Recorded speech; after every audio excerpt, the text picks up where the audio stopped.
Alright everyone, welcome to my Magicka Nightblade build video for the Dragonhold patch. I'll try to make this build video as fast as possible because not a lot has changed since the previous patch. But well, this patch has been really fun for Magblade because there's not a lot of dots anymore. You can play really high burst and high mobility the way I like to play this Magblade. So let's just start with the gear. Um, First I'll show the solo builds that I like to run. Then I'll show you my dueling build, and then I'll show you my group support build that I developed that it's really good. All of them I like to play it with in Cyrodiil. In BGs I prefer running either the solo build or the group AoE build. But all of them work in Cyrodiil and in BGs. Oh, let's go. This is the build number 1.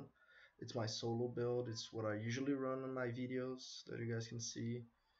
We run Engine Guardian 2-piece. This is great. You can LOS behind the Engine Guardian. It helps with sustain.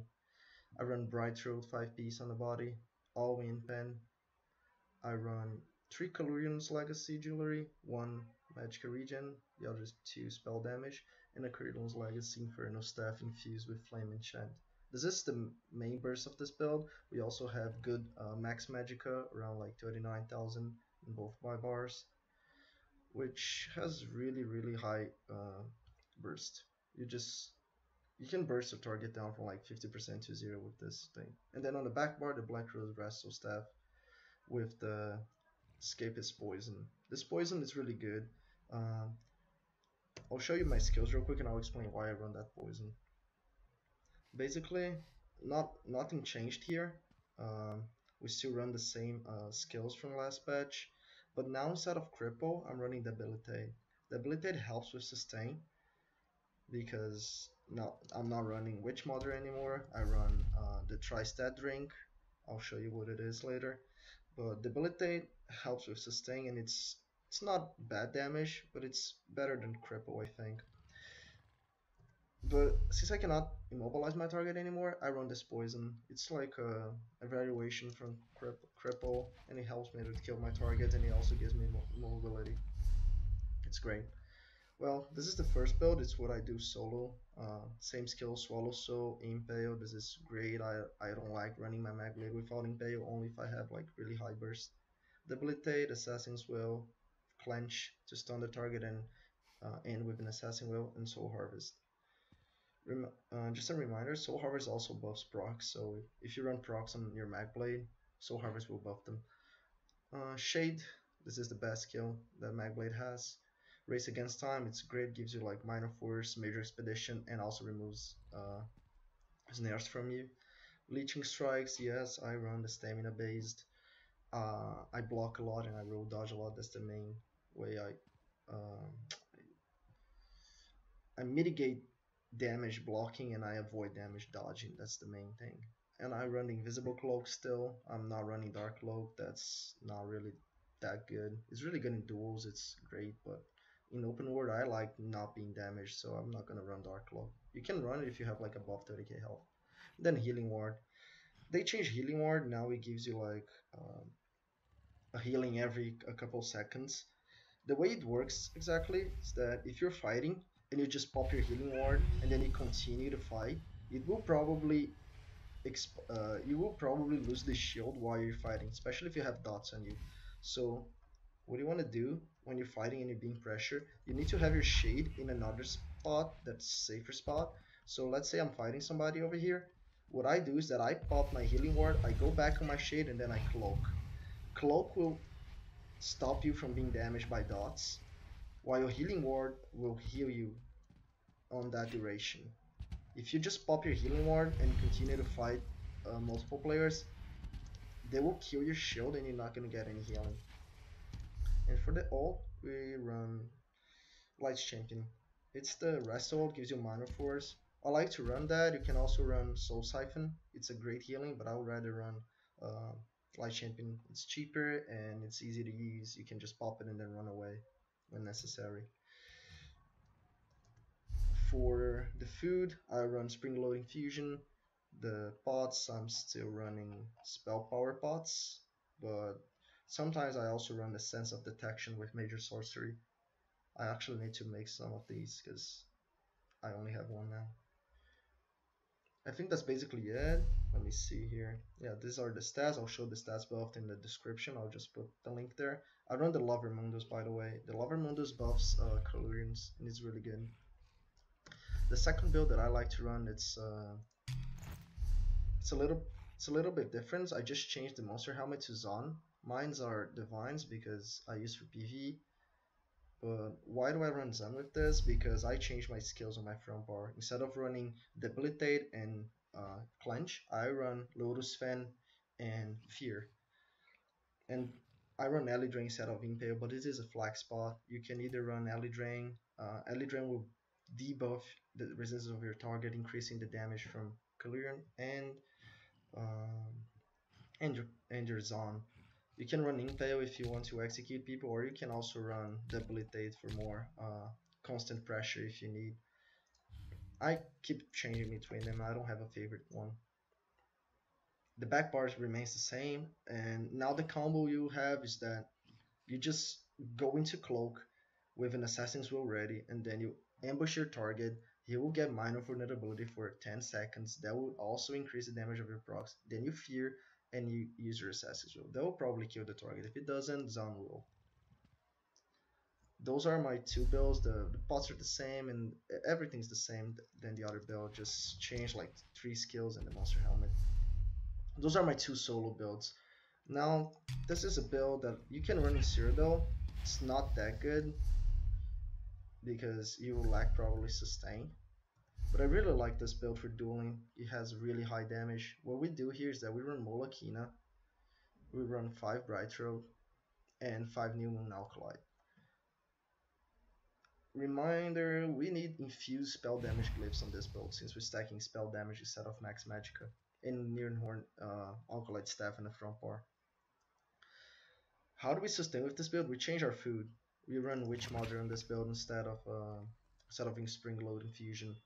So as you can see, we have a bit more Magicka regen than the other build. Way less stamina. That's why I don't like to run it openward. I like having a lot of stamina to roll dodge.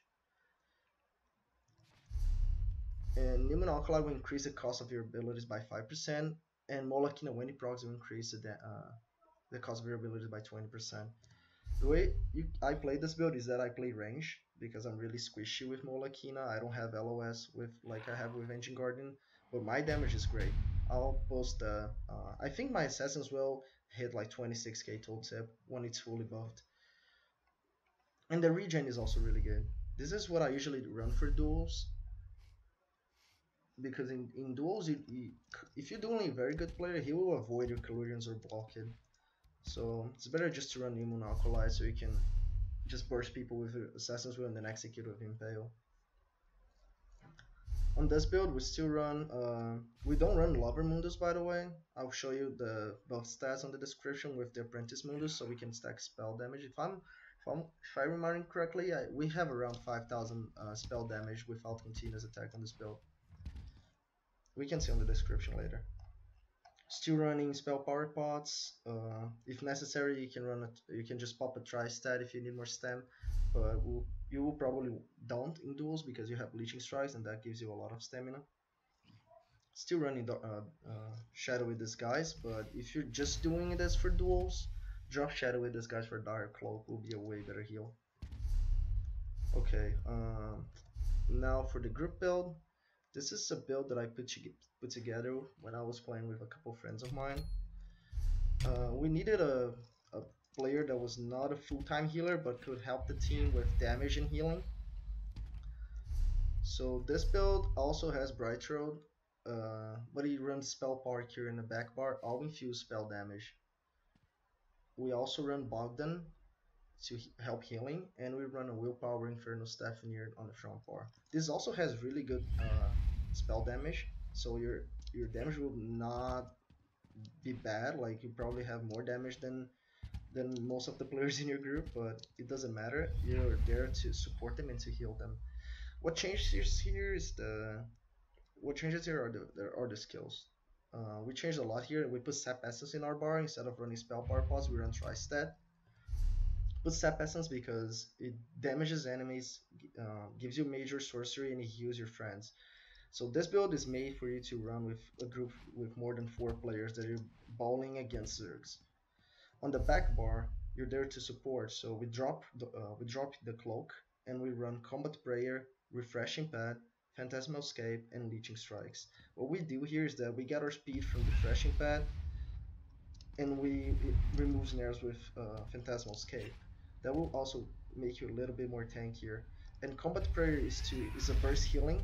It's not that good, but it gives your it buffs your friends and it gives them minor berserk and minor resolve. Refreshing Pad will give everyone speed. Phantasmal Scale will make you a bit tankier, and Leeching Strikes again just to have infinite stamina. You will need it open world, especially if you're running with a group full of stamina players. In the back bar now we run Soul Siphon.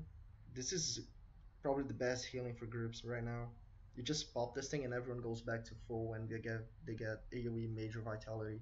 So if you're running from a Zerg and your group's like being highly pressured, you can just pop this and then go back to your front bar. On the front bar we still have Fear. The flex spot here is Debilitate. You can drop Debilitate for Lotus Fan if you want to go more offensive. You can drop Debilitate for Reaper's Mark, or you can also drop Debilitate for something like strange like Time Stop that I usually don't run it, but I've tried it already. Since my groups probably don't like me running that because they think we're Zerglings. I don't, but you could. Well, that's basically it. Let me see. On this build, we also run Witch Mother because we need a bit more regen since we are running all spell damage infused glyphs. Well, I think that's basically it. Oh, the CP now. For the CP, I'll just scroll everything here and you can stop anytime you want.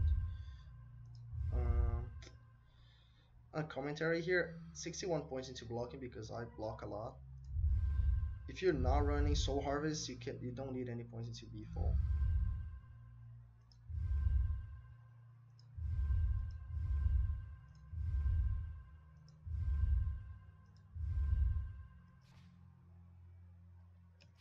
For this build, we also run Apprentice Mundus instead of Lover. I will just not change the Mundus right now because I'm in Cyrodiil. Well, that's basically it, guys. I hope you guys liked it. I'll put together some clips running these builds. Probably not with the AoE group build because I turn off my recording software when I'm playing with groups because of lag. But that's pretty much it. Thanks for watching and subscribe.